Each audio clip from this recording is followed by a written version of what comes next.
کی قربانی۔ عموماً جب ماہ ذوالحج آتا ہے، قربانی کے دن آ جاتے ہیں تو شور واویلا ہوتا ہے کہ جی بھینس کی قربانی جائز نہیں ہے، اور یہ حضور کے دور میں نہیں تھی، حضور نے نہیں کی، تو اس لہٰذا اس کی قربانی جائز نہیں ہے۔ یاد رکھیے گا، بھینس ہو یا بھینسا ہو، اس کی قربانی جائز ہے اور درست ہے، اس میں کوئی کبات نہیں ہے۔ سلف خلف یعنی بزرگان دین، ہمارے اسلاف اس کی قربانی کرتے آئے ہیں۔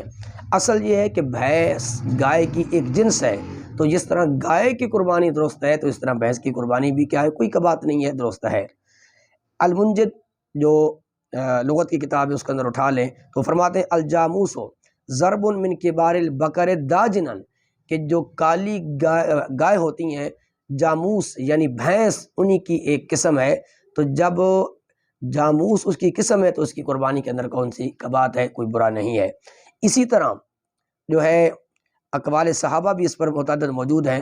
حضرت علی رضی اللہ تعالیٰ عنہ کا فرمان عالی شان مسند الفردوس کے اندر موجود ہے، فرماتے ہیں الجاموس تجزی عن سبعۃ فی الاضحیہ، فرمایا قربانی میں اگر کوئی آدمی جاموس کرتا ہے اور اس کے اندر یعنی بھینس اور 7 افراد شریک ہو جاتے ہیں تو قربانی جائز ہے، کفایت کر جائے گی، کافی ہو جائے گی، اس میں کوئی کبات نہیں ہے۔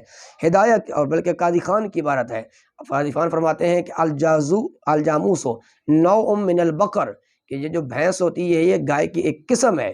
جب فتاویٰ قاضی خان، اتنا بڑا معتبر فتاویٰ ہے، اس کی یہ عبارت ہے۔ صاحب ہدایہ شریف جو مدارس دینیہ کے اندر یہ کتاب پڑھائی جاتی ہے، آپ فرماتے ہیں یدخل فی البقر الجاموس لأنہ من جنس ہی، فرماتے ہیں کہ جاموس گائے کے اندر داخل ہوتی ہے کیونکہ یہ اسی کی جنس سے ہوتی ہے۔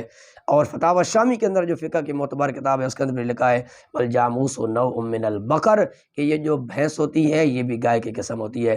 تو یہ فقہا کی ایک معتبر فقہا کی روایت ہے، معتبر کتب کی روایت ہے کہ بھینس کی قربانی جائز ہے، لہذا کسی کے واویلا کی طرف نہیں جانا چاہیے، توجہ نہیں دینی چاہیے۔ حضور کے دور میں وہ بھینس کم تھی، اس لیے اس وجہ سے قربانی نہیں کی گئی، اور آج تو فی زمانہ کیا ہے، جب ہم اس کا کیا ہے باقی ایام کے اندر گوشت کھا لیتے ہیں اور اس کا دودھ پی لیتے ہیں تو پھر قربانی کیسے کیا ہے؟